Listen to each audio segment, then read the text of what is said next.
This is the Average to Savage podcast with Paul Guarino. Everyone and anyone, athletes, celebs, and much more. What's up, everybody? I'm back for another episode of the Average Savage podcast. Our special guest today is pro wheelchair basketball player and speaker Ryan Martin. How's it going, Ryan? Good, man. Good. Thank you. Thanks for making the time to have me on the pod. Yeah, for sure. So could you give us a brief summary about yourself? Yeah, so my name is Ryan Martin. I'm a wheelchair basketball player. Currently, I play for the New York Rolling Knicks of the NWBA. It's the wheelchair basketball team that's affiliated with the New York Knicks. When I'm not on the basketball court, I run my nonprofit that focuses on sports camps and programming for individuals with disabilities such as veterans and kids, and we have programming here in Connecticut and various U.S. cities, as well over in Madrid, Spain. I spent 10 years of my life living in Europe playing wheelchair basketball, spent 8 in Madrid, Spain, and then 2 bouncing around France and, enjoying that experience. Yeah, for sure. So when did you start playing basketball? I come from a family of 12 where my parents adopted kids with special needs. Yeah. And so basketball was kind of the sport we played as a family. So I started playing when I was about 13 or 14 and didn't really find wheelchair basketball per se until I was about 16 years old. I started playing with this adult team that was in my area, the Connecticut Spoke Benders, and different things like that. So I was late to finding the sport, partially just because there's not as much opportunities for, youth athletes with disabilities. And, that was probably my experience growing up looking for those opportunities was, really one of the principal motivators for me to starting my own nonprofit and trying to create more opportunities for kids who were going through the same stuff that I did. For sure. Where'd you go to college, and what did you study there? Yeah, so I went to Southwest Minnesota State University.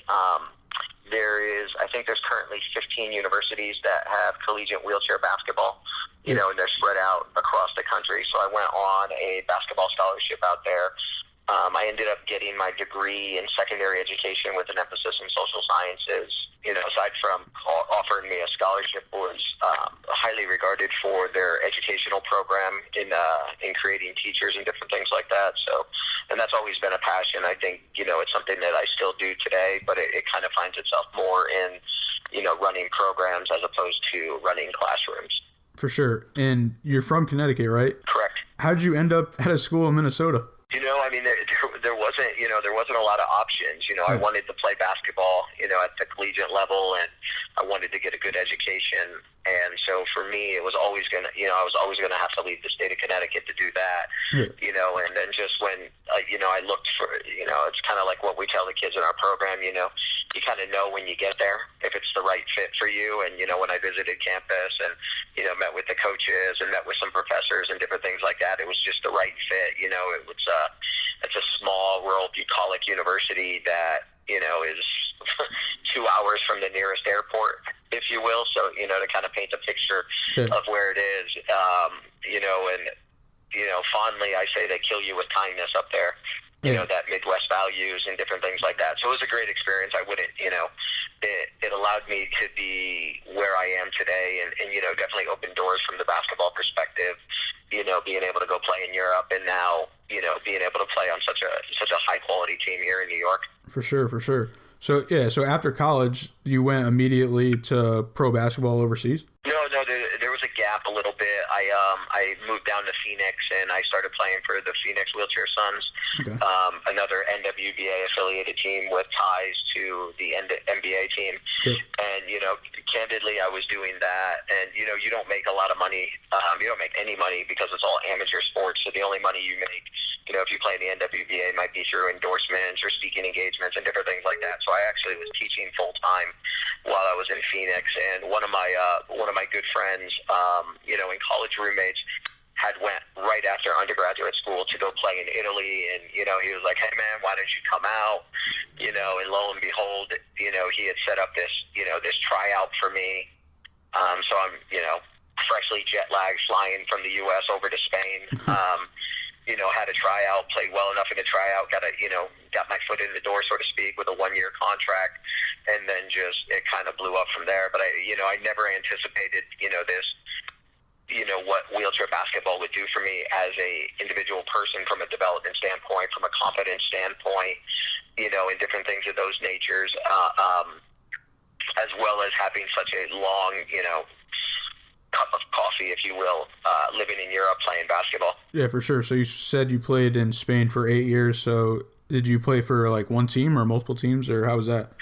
Yeah, no, I played for one team. I played for Getafe, which is one of the Madrid teams. Madrid, divides it, if you anything about Spain, like in Madrid, it's divided of like 7 little parts, and so I was in the southern part of Madrid, and got to experience living in a really, really cool city, picking up the language, picking up the culture, and different things like that, and I've probably spent more time, aside from my childhood home, I probably spent more time in Madrid than any other place as an adult. And so I affectionately refer to it as, my second home, and, always have a little bit of, a soft spot in my heart for Spain, and especially my time in Madrid. For sure. And then I know you said you played in France for 2 years. So what was the experience like living in France versus Spain? It was really interesting because, I lived 1 year in the south of France where, like near that Saint-Tropez, it was a small city called Guarino, and I lived there, and, it's near Saint-Tropez in Monaco, so you've got the big boats. I lived, probably 2 minutes away from, a beautiful beach and different things like that, which, especially living in the Northeast right now where it's cold all the time, and, it's, I got to defrost my car before I go anywhere type of thing. It was a really, really awesome experience. And I mean, France from like north to south, east to west is just such a beautiful country. And I really grew to, even though it was only 2 years there, to appreciate the culture, and some of the unique experiences there. My last year playing over in Europe, I lived in Paris, which is definitely a very cool experience, as far as to spend that much time in, one of the, kind of iconic cities in the world. Yeah, for sure. Did you get to pick up any Spanish or French? Yeah, I speak fluent Spanish. I can hack up some French. I think a native French speaker would look at me like I had 2 heads, but I think had I had a little more time, I would have ended up picking it up because, after I learned Spanish, acquiring that third language seemed a little bit easier. But, I've never been a person who is, really academically inclined, but being totally immersed into that culture, you can't help but pick up some language out of that. Yeah, for sure. Learning on the job. Sure. Like accessibility-wise, overseas, like, is it accessible or not, like, versus over here in the U.S.? Like anything, if you really are passionate about getting to to that tourist site or whatever, it's definitely possible. I wouldn't say it's as friendly as here in the United States where we have ADA, but the one thing I think is really, really different is I think they go out of their way to make things accessible. I remember like when I was in Venice, and obviously a city that's partially almost all underwater. That's not necessarily the most easy thing for a person in a wheelchair to navigate. And I just remember the people being so friendly and just bending over backwards to, help accommodate it, and even when I went to Rome, and Rome's a city of ancient ruins, and like, getting around there in a wheelchair, when the sidewalk is basically on the road and you've got these little Fiat screaming behind you, and you're like, it looks like it looks like a scene out of Ocean's 11 or something like that. I think they're making strides. I think they're a little bit further behind in the U.S., and I think a lot of, the fact that they're older cities and they're older buildings and different things like that affect them. But I think from an inclusive standpoint of, trying to make things accessible, I think they're heading in the right direction. But, I always tell people when I do interviews, they'll ask me, what were the 2 things that I missed, or what were some of the things that I missed when I was overseas, and I would always comment that, I missed my family, and then the accessibility, the ease of, getting around the U.S. is second to none in my opinion. For sure. And how did you start the Ryan Martin Foundation, and what's the goal of it?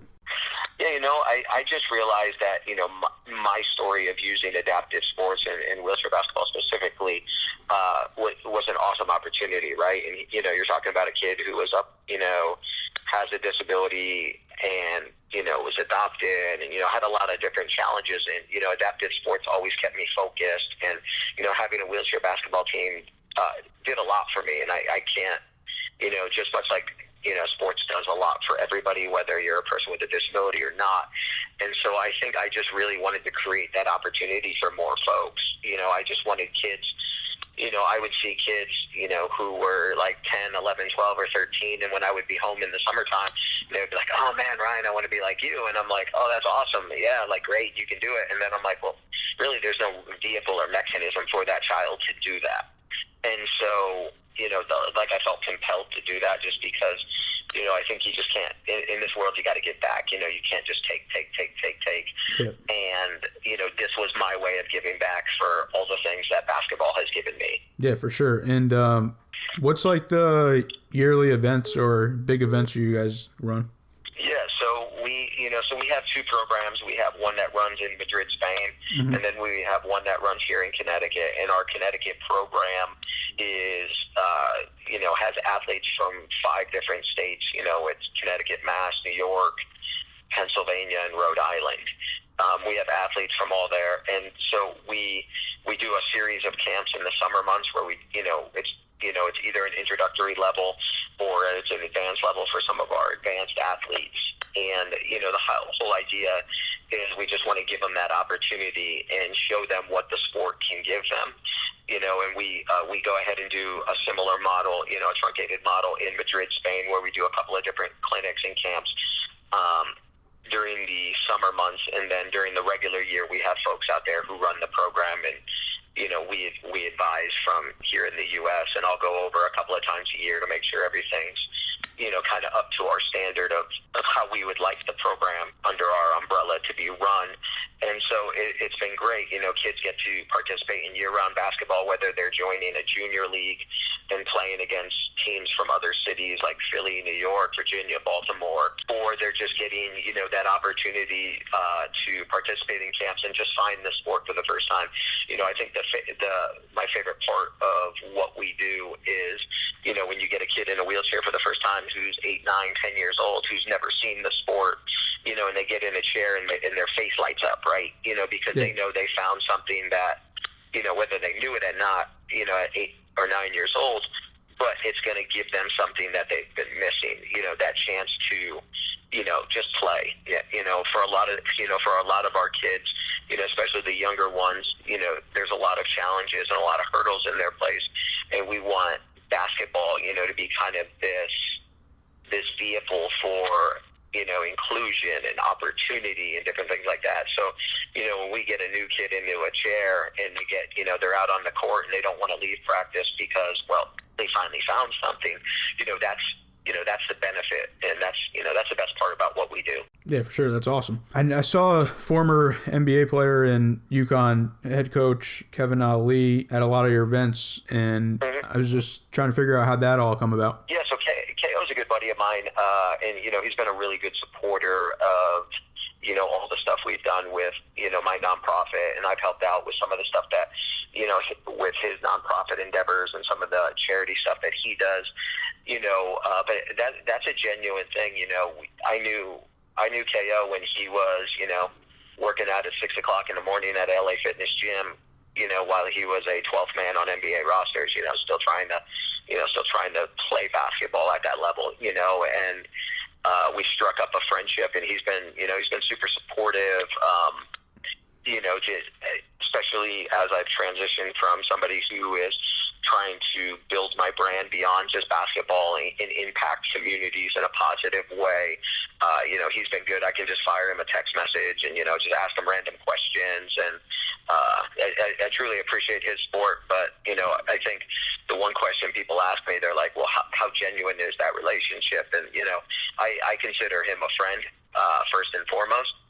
And so, yeah, that just kind of happened from, two guys at a gym working out, waiting to start doing full court drills, several summers ago. And, it's kind of blossomed into, a really nice friendship, and then also a kind of a business relationship as well. And how did you become a motivational speaker? Yeah, I think that's the educator in me, right? Yeah, I think that's the person who kind of wants to give back, and the platform has changed. I'll go talk to a group of 5 individual kids, in some school somewhere, or now it's more doing, flying down to North Carolina and speaking at a university there, or speaking at a UConn event, or speaking, at a major corporate event.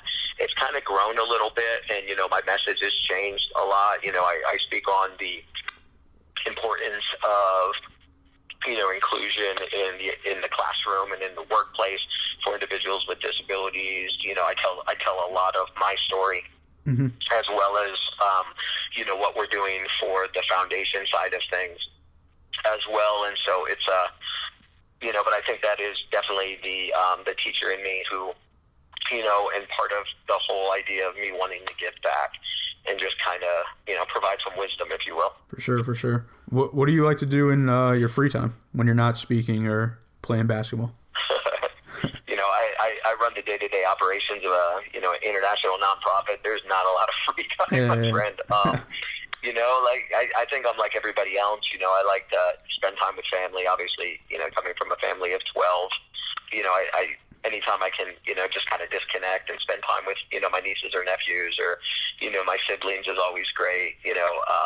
Lindsay, my better half, I spend a lot of time with her. She seems to take up quite a bit of my time, and I say that affectionately, hoping that she hears this podcast at some point. Just kind of normal stuff. I like to read. I like to binge Netflix shows when I'm in some random hotel. Kind of like everybody else, right? Yeah.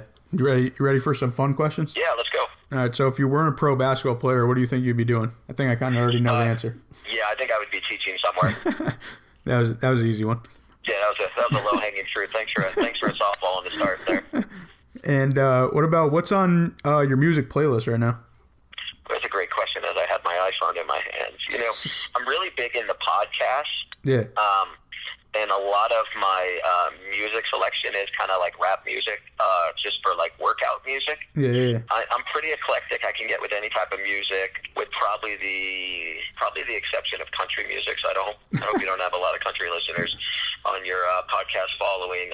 I think that when I look at the last song I played was this Molotov 4, which is French rap music.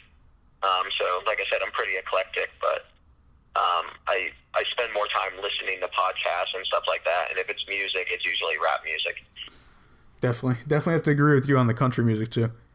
Yeah, man, it just never, and off wax, I could tell you some funny stories around that.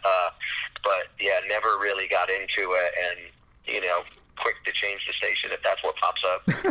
Yeah, for sure. Your top 5 favorite basketball players of all time?